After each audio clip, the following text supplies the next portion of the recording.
ক্ষুদ্র এই জীবনটার ভেতর থেকে কতটা বিধ্বস্ত তা কেউ বুঝতে পারে না। বাইরে থেকে আমি এমনভাবে হাসি যেন কোনো ঝড়ই আমায় ছুঁতে পারেনি।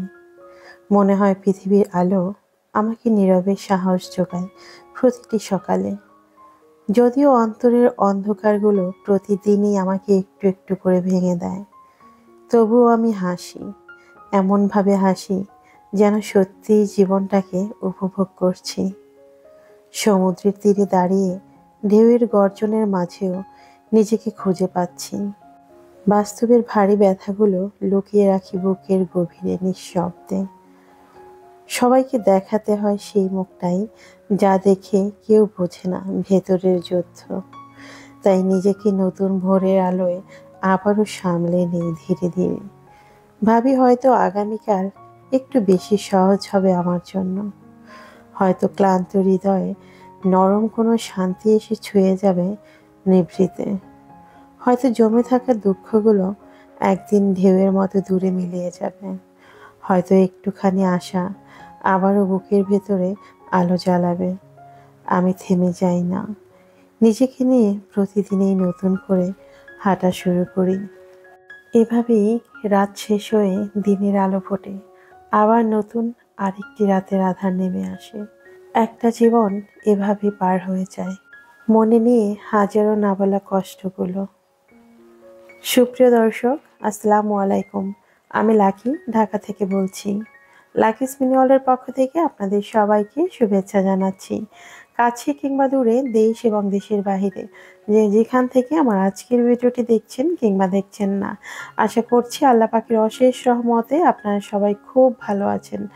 আমিও আলহামদুলিল্লাহ আল্লাহ পাকের অশেষ রহমতে বেশ ভালোই আছি। চলে এলাম আজকে নতুন আরেকটি দিনের গল্প, কথা এবং কাজ নিয়ে। কেমন আছে আমার সমস্ত মিষ্টি ভাইয়াপুরা? আই হোপ সবাই ভালো আছেন, সুস্থ আছেন এবং নিরাপদেই আছেন। আজকের ভিডিওটি সকালের নাস্তার পর্ব থেকেই শুরু করেছি। আজকে সকালের নাস্তায় রুটি তৈরি করে নিচ্ছি, আর প্রথমে উঠে ভাজি তৈরি করে ফেলেছি। সকালবেলা অফ ক্যামেরায় সর্বপ্রথম ভাজিটা তৈরি করে ফেলি, আর তার পাশাপাশি কিচেনের অন্যান্য কাজগুলো গুছিয়ে নিয়েছি। এরপর নাস্তাটা তৈরি করে কয়েকদিন পরে আপনাদের সামনে নতুন একটা ভিডিও নিয়ে হাজির হয়েছি। আই হোপ দেখতে দেখতে আপনাদের কাছে ভিডিওটি একটু হলেও ভালো লেগে যাবে। তাই ভিডিওটি স্কিপ না করে ভিডিওর নিচে একটি লাইক দিয়ে ভিডিওটি কন্টিনিউ করবেন। কথা বলতে বলতে নাস্তা কিন্তু রেডি হয়ে গেছে। আমি এখানে রুটি তৈরি করে নিয়েছি আর ডিম পোস্ট করেছি, আর ভাজিটা তো আগে থেকেই করে নিয়েছি। নাস্তার পর্বটা শেষ করে চলে এলাম প্রতিদিনের রুটিন অনুযায়ী যে কাজগুলো থাকে আমাদের সেগুলো করে নেওয়ার জন্য। তো প্রথমে হচ্ছে আমার বিছানাটাকে গুছিয়ে নিচ্ছি। যদিও আমি ঘুম থেকে উঠে সঙ্গে সঙ্গে বিছানাটা গুছিয়ে ফেলি, তবে আজকে একটু দেরি করে করে নিলাম, কারণ নাস্তাটা আগে শেষ করে নিয়েছি। এরপর ভাবলাম যে বাসার অন্যান্য কাজগুলো করে নেব। আর এখন যেহেতু শীতের সময়, আমাদের দিনটা কিন্তু অনেক ছোট। কখন সকাল হয় আর কখন সন্ধ্যা হয় সেটা কিন্তু আমরা বুঝতেই পাই না। তাই কাজগুলো করতে করতে আমাদের কিন্তু সারাটা দিনই লেগে যায়। তো যাই হোক, কথা বলতে বলতে সবার কাছে একটা রিকোয়েস্ট করে নিচ্ছি। আমি জানি না এই মুহূর্তে আমার কোন কোন ভাইয়া বা আপু আমার ভিডিওটির সঙ্গে আছেন। যদি আমার কোনো কথা বা কাজ আপনাদের কাছে একটুও ভালো লাগে, তাহলে প্লিজ ভিডিওর নিচে একটি লাইক দিয়ে ভিডিওটি কন্টিনিউ করবেন। আর ভিডিও বিষয়ে আপনাদের যদি কোনো মন্তব্য থেকে থাকে সেটা অবশ্যই কমেন্ট বক্সে কমেন্ট করে জানিয়ে দেবেন। আর আপনি যদি আজকে প্রথম আমার চ্যানেলটি ভিজিট করে থাকেন, তাহলে আপনাকে উদ্দেশ্য করে বলছি, আমার কোনো কথা বা কাজ যদি আপনার কাছে ভালো লেগে থাকে, তাহলে আপনি চাইলে আমার ছোট্ট পরিবারের একজন সদস্য হয়ে থেকে যেতে পারেন আমার চ্যানেলটি সাবস্ক্রাইব করে। তো কথা বলতে বলতে আমি এদিক থেকে বিছানাটা গুছিয়ে নিচ্ছি। শীতের দিনটা ছোট হলে কি হবে, কাজের পরিমাণ কিন্তু অনেকটাই বেড়ে যায়। এই যে দেখেন, আগে কিন্তু এরকম ছিল না, গরমের মধ্যে এত কিছু গোছানোর ঝামেলাই ছিল না। এখন তো শীত আসতে না আসতেই খাতা কম্বল সবকিছুই আমাদেরকে গুছিয়ে নিতে হয়। দেখতে দেখতে গরম বিদায় নিয়ে শীত কিন্তু পুরোপুরি দমই পড়ে গিয়েছে। তো এখন পর্যন্ত ভারী কম্বল আমাদের নামানো হয়নি, তবে আজকের মধ্যেই নামিয়ে ফেলবো, কারণ এখন কিন্তু ভোর রাতে অনেক ভালোই ঠান্ডা পড়ে। বিশেষ করে একদম শেষ সময়টাতে ভালো ঠান্ডা লাগে, তখন কিন্তু এই পাতলা কম্বল দিয়ে আর কাজ হয় না, মানে একটা ঠান্ডা ভাব চলে আসে। তবে আমার বিষয়টা একটু ভিন্ন। এখন শীতের দিন হলেও আমার কিন্তু সবসময় ফ্যান ব্যবহার করতে হয়। কারণ আমার শরীরের ভিতরে অনেক বেশি গরম বা একটা জ্বালা-পোড়া কাজ করে। জানি না হয়তোবা মেডিসিনের কারণে হবে বা অসুস্থতার কারণেও হতে পারে। ইদানিং কিন্তু অনেক বেশি অসুস্থ থাকছি, যে কারণে আপনাদের সাথে ভিডিও শেয়ার করতে পারি না। আর এক কথায় বলতে গেলে ভিডিও যে শেয়ার করব সেরকম ইচ্ছেও আমার মধ্যে এখন আর কাজ করে না। কেন জানি না, একটা সময় ছিল আমি কাজের প্রতি অনেক বেশি সিরিয়াস ছিলাম। কিন্তু এখন YouTube এ কাজ করাটা আমার জন্য আসলে অনেক বেশি প্যারার হয়ে গেছে। হয়তোবা এভাবেই আস্তে, আস্তে একদিন YouTube এ ভিডিও দেওয়াটা সম্পূর্ণরূপে বন্ধ করে দিব। কারণ যে জিনিস নিজেকে শান্তি না দেয়, স্বস্তি না দেয়, সেই জিনিস থেকে বেরিয়ে আসাটাই ভালো। আমার কাছে সেটাই মনে হয়। কারণ এখানে যখন আমি ১ম কাজ করতে এসেছি, তখন কিন্তু অনেক আশা বা একটা অন্যরকম ভালো লাগা থেকে আমি এখানে কাজ করতে শুরু করেছিলাম। কিন্তু আজকাল আর সেটা একদমই ভালো লাগছে না। একটা ভিডিও এডিটিং করতে আমার কাছে ৩-৪ দিন সময় লেগে যায়। এডিটিং করতে রেখে আবার আলসেমি করে শুয়ে থাকছি বা অন্যান্য কাজ করছি। কিন্তু এডিটিং এর কথা ভালো লাগছে না। তাছাড়া যে ভিডিও করব সেই ইচ্ছাটাও এখন আর আমার মধ্যে কাজ করে না। ইউটিউবিংটা ছেড়ে দেব এটা ভাবতেও আসলে অনেক বেশি খারাপ লাগে। সত্যি কথা বলতে অনেক একটা ভালো লাগা বা ভালোবাসার জায়গা। কিন্তু তারপর নিজে থেকে এখন আর করতে ইচ্ছে করে না। এটা হচ্ছে বড় বিষয়। আর নিজের মন সায় না দিলে কোনো কাজেই কিন্তু করতে ভালো লাগে না। আমার ছাদ বাগানের একটা আপডেট দিচ্ছি আপনাদেরকে। এই দেখেন, এই সবেদা গাছটি কিন্তু আমি নতুন নিয়েছিলাম। এখানে কিন্তু অনেক বড়, বড় ফল ছিল। সেই ফলগুলো প্রতিদিন রাতেই ২টা-৩টা করে গায়েব হয়ে যাচ্ছে। একদম যে ফলের বোটা আছে, সে বোটার মাঝখান দিয়ে হয়তোবা কেউ ছিঁড়ে নিয়ে যাচ্ছে বা কেটে নিয়ে যাচ্ছে। আমি বেশ ৩-৪ দিন পর্যন্ত এটা নিয়ে অনেক বেশি চিন্তায় ছিলাম যে কিভাবে কি হচ্ছে। তো আজকে সকালবেলা এই যে ছাদে নেমে দেখলাম যে একদম আমার এই ছাদের শেষ মাথায় এই সবেদাটা পড়ে আছে। তো গায়ে দেখলাম কিছু ছোট, ছোট দাঁতের দাগ রয়েছে। আসলে বুঝতে পারছি না কিসে এভাবে ছিঁড়ে নিচ্ছে। এগুলো কিন্তু একদম ছোট, ছোট আর একদমই কাঁচা। এগুলো যে পেকে গিয়েছে এরকমও না। আসলে শখের জিনিস এভাবে কিসে নিয়ে যাচ্ছে, আমার এটা ভাবতে অনেক বেশি খারাপ লাগছে। তো যাই হোক, জানি না কিসে এরকম করছে। আমার কাছে মনে হয় কোনো বড় ধরনের ইঁদুর কিংবা বাদুড় এই জাতীয় কিছু একটা হতে পারে।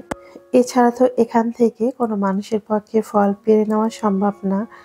তো যাই হোক, এই বিষয়টা নিয়ে ভাবতে, ভাবতে আজকে ৩-৪টা দিন পর্যন্ত অনেক বেশি মন খারাপ ছিল যে সমস্ত সবেদাগুলোই কিন্তু নিয়ে গিয়েছে। তো গাছ একদম ফাঁকা। এখন এই মুহূর্তে ১টা না ২টা ছোট, ছোট কড়া শুধু ছিল। আর বাকি সব সফেদাগুলোই নিয়ে গিয়েছে। তো এই যে আজকে হচ্ছে আমি ১ম আমার ছাদ বাগানের ধনিয়া পাতা তুলে নিচ্ছি। এর আগেও আমি তুলেছিলাম। সেগুলো ১ম এ যখন বুনেছি, একটু ছোট থাকতে আমি উঠিয়ে নিয়ে গিয়েছি। আর আজকে আবার বেশ কিছু তুলে নিলাম। এখানে একটা টবের মধ্যে কয়েকটা পেঁয়াজ গাছ লাগিয়েছি। আসলে পেঁয়াজ কাটতে গিয়ে দেখি পেঁয়াজের মধ্যে গাছ হয়েছে। তো সেটা দেখে ভাবলাম যে গাছগুলো বসিয়ে দেই। তো আজকে আর খুব একটা ছাদ বাগানে থাকবো না। ছাদ বাগানে অন্য কোনো কাজও করব না। আসলে বাসায় চলে যাব আর রান্না-বান্না বসিয়ে দিব। ইদানিং রান্না করতে অনেক বেশি দেরি হয়ে যায়। আর তাছাড়া আমি নিজেও একটু আলসেমি করে দেরিতে রান্না করি। তার একটা কারণ হচ্ছে এখন শীতের সময়। আর শীতের সময় কিন্তু আমরা গরম, গরম খাবার খেতেই পছন্দ করি। আমার বাসায় ছেলে-মেয়ে সবাই যেহেতু ৪টার পরে বাসায় আসে। তাই চেষ্টা করি যে ওরা যেন এসে খাবারটা গরম, গরম খেতে পারে। সেই কারণে আসলে আমি ইচ্ছে করে একটু দেরিতে রান্না করি। ছাদ বাগানের কাজ শেষ করি, বাসার অন্যান্য কাজ গুছিয়ে নিয়ে দেন হচ্ছে রান্না বসিয়ে দেই। তো এখন হচ্ছে আমি কিচেনে চলে আসলাম। ভাবলাম যে না, রান্না করতে, করতে একটু সময় হয়ে যাবে। তাছাড়া বাসায় অন্যান্য কাজও আছে। সেগুলোও মাঝে, মাঝে একটু করে নিতে হবে। তো আজকে আমি এখানে ১ম এ লাউ শাক রান্না করে নিচ্ছি। সবকিছু আগে থেকেই গুছিয়ে রেখেছিলাম। আর গোছানো থাকলে কিন্তু রান্না করতে খুব একটা সময় লাগে না। আর এখন যেহেতু শীতের দিন, তাই চেষ্টা করি দিনের অনেক কাজ রাতের বেলা একটু গুছিয়ে রাখতে। এতে করে দিনের বেলাটা কিন্তু অনেক সহজ হয়।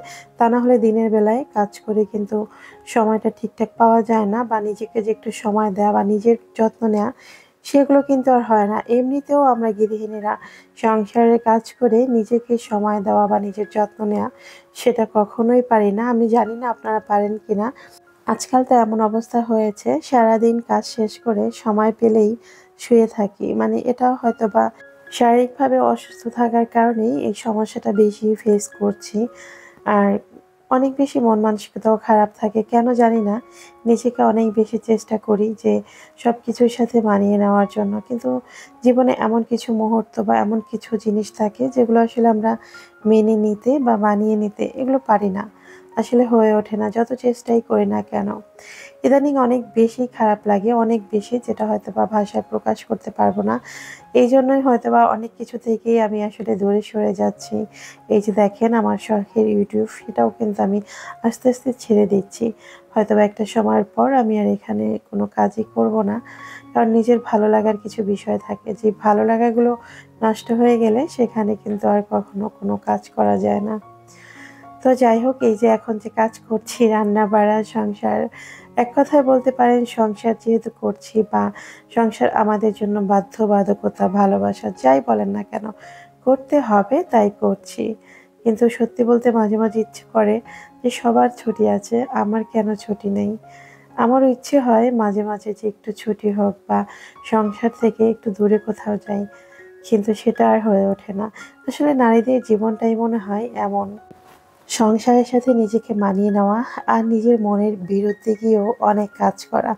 এটাই হচ্ছে মেয়েদের জীবন। কিচ্ছু করার নেই। তো আমার এর আগের ভিডিওতে বা তারও আগের ভিডিওতে বেশ কিছু কমেন্ট আপুরা করেছেন। আমি কারো কমেন্টের রিপ্লাইও দিতে পারিনি।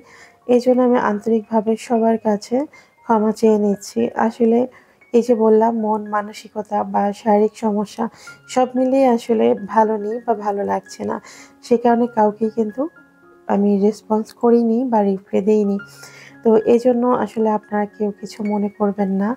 আর আমি কিন্তু আপনাদের প্রত্যেকের কমেন্ট পড়ি, প্রত্যেকের ভিডিও দেখি। সেটা বলতে পারেন আপন মনে। কাজ করতে, করতেও আমি কিন্তু ভিডিও দেখতে থাকি। এই যে এখন যখন কাজ করছি তখন কিন্তু আমি আরেকটা ফোনে আপুদের ভিডিও দেখছি। এটা আসলে এমন না যে আমি আপুদের ভিডিও দেখছি বা আপুরাও আমার ভিডিও দেখবে। আমি আসলে আমার ভালো লাগা থেকে দেখি। কাজ করতে, করতে দেখবেন যখন একা, একা বিশেষ করে কাজ করি তখন নিঃসঙ্গ লাগে। আর তখন যদি কোনো ভিডিও দেখেন তাহলে দেখবেন ভালো লাগে বা কোনো গান শোনা বা ওয়াজ শোনা, তখন নিজের কাছে মনে হবে না আমার সঙ্গে কেউ একটা আছে। আর আমি কিন্তু এই ফিল থেকেই আপুদের ভিডিওগুলো বেশি দেখি রান্না করতে, করতে। আমার কাছে কিন্তু ভীষণ ভালো লাগে। হয়তোবা আমি যদি কখনো ইউটিউবটা একদমই ছেড়ে দিই তখনও হয়তোবা এই অভ্যাসটা আমার থেকেই যাবে। কিন্তু আপনাদের হয়তো কখনো জানানো হবে না। তো যাই হোক, আমার গত পর্বের ভিডিওতে একজন আপু কমেন্ট করেছেন। আমি আপুর কমেন্টটি পড়ে নিচ্ছি। আপু লিখেছেন, আসসালামু আলাইকুম আপু। ওয়ালাইকুম আসসালাম আপু। কেমন আছো? আলহামদুলিল্লাহ আপু ভালো আছি। আপনি কেমন আছেন? আপু জানতে চেয়েছেন, আপু তোমার ওয়াশিং মেশিনের ডিটেইলস একটু বলিও। তুমি কোন ফাংশনে বেডশিট, ডেইলি কাপড়-চোপড় ওয়াশ করো? কারণ আপু তোমার ওয়াশিং মেশিন আমারটা একই। আমারটা ১০ লিটার। ৩ মাস হয়েছে আমি কিনেছি।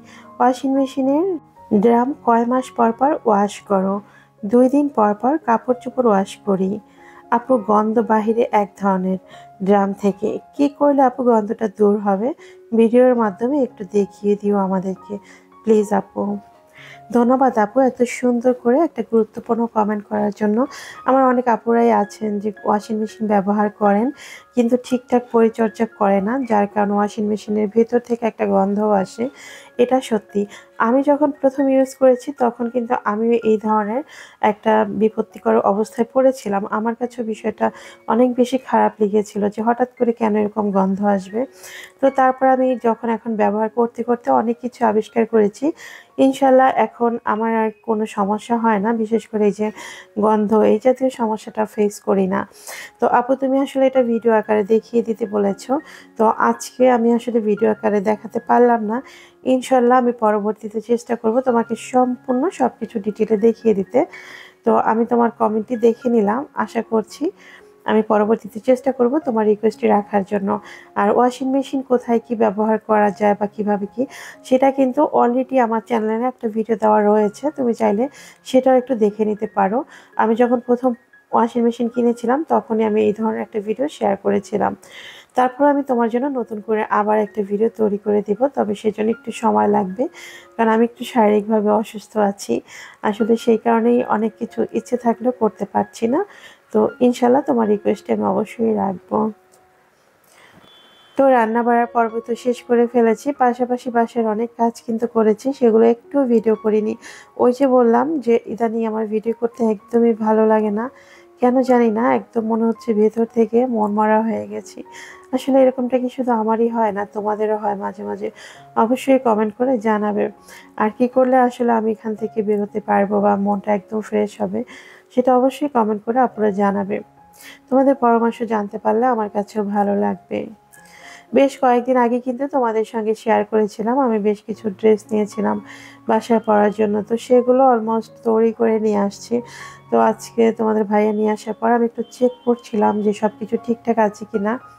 তো টেইলর দিয়ে যখনই আমি ড্রেস তৈরি করি কোনো না কোনো ভুল থাকবে, এটা একদম চিরাচরিত নিয়ম। আমি যতবার আমি ড্রেস তৈরি করেছি কখনোই ঠিক হয়নি, যেভাবে বলে আসতাম তার উল্টোটা করেছে। তো যাই হোক, কিছু করার নেই। আসলে যখন অন্যের উপরে আমরা ভরসা করি তখন তাদের উপরে আমাদের একটু বিশ্বাস রাখতে হয়, কিংবা তাদের সেই জিনিসটা মেনে নিতে হয়, এছাড়া আসলে কিছু করার নেই। আমি প্রতিটা জামার গলার মধ্যেই কিন্তু লেস দিতে বলেছি, সেটা দেয়নি। সেলোয়ারে লেস দিতে বলেছি, কোনোটায় দিয়েছে কোনোটায় দেয়নি, মানে এমন অবস্থা হয়েছে। আর আরেকটা তো হয়েছে যে একটা ড্রেস আমি টোটাল 7টা ড্রেস তৈরি করতে দিয়েছি, একটা ড্রেস এখনও দেয়নি। তো আমারগুলো তো চেক করলাম, এরপর হচ্ছে মেয়েরগুলো চেক করতে গিয়ে দেখি যে মেয়েরটার মধ্যে একটা ওড়নাই নেই, মানে ওর ড্রেসের সাথে ওড়নাটা দেয়নি। তো কি আর করার, যেহেতু আমাদের পরিচিত টেলর, সমস্যা নেই, আমরা পরবর্তীতে গিয়ে নিয়ে আসব। তো আমি আবার ফোন দিয়ে ভাইয়াকে বলছিলাম যে ভাইয়া এখানে এখানে ভুল হয়েছে। তো উনি বললো যে লেস নাকি শর্ট পড়েছে, এটা সেটা। কি আর করার, প্রতিটা ড্রেসের জন্য আমি 10 গজ করে লেস দিয়েছি, তারপর নাকি কম পড়েছে। তবে এবার জামাগুলো বানানো ভালো হয়েছে। আর আমি বিশেষ করে গলার ডিজাইনগুলো দেখছিলাম না, গলার ডিজাইনগুলো আসলে আমি নিজেই পছন্দ করে দিয়েছি, সবগুলোর পিকচার সহই আমি পাঠিয়ে দিয়েছিলাম। তো যা তৈরি করেছে মোটামুটি ভালোই। আসলে নিজে যেহেতু এখন তৈরি করছি না, শারীরিক অসুস্থতা, আর কখনো মেশিনে বসবো কিনা সেটাও জানি না।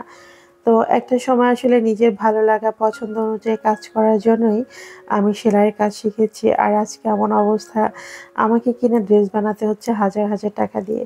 যে টাকা দিয়ে মজুরি দিয়ে আমরা ড্রেস তৈরি করেছি তা দিয়ে কিন্তু আরও 2টা ড্রেস ভালোই কেনা যেত। আমার 7টা ড্রেস তৈরি করতে 4000 টাকা মজুরি দিতে হয়েছে, এখন বোঝেন তাহলে। তো যাই হোক, মেয়ের এই ড্রেসটার সাথে জোড়নাটা সেটাই কিন্তু আসেনি। তো সেটা হয়তো বা পরবর্তীতে গিয়ে আবার নিয়ে আসতে হবে। তো ভিডিওর এই পর্যায়ে এখন বলে দিচ্ছি গত পর্বের ধাঁধার সঠিক উত্তর। গত পর্বের ধাঁধা ছিল জলে জন্ম ঘরে বাস, জলেতে পড়লে সর্বনাশ। ধাঁধার সঠিক উত্তর ছিল লবণ। আর আপনার সঠিক উত্তরটি অনেকেই দিয়েছেন, তবে সর্বপ্রথম যিনি দিয়েছেন তার নামটি আসলে আমি বুঝতে পারছি না, তাই নামটি বলতে পারছি না, আমি দুঃখিত।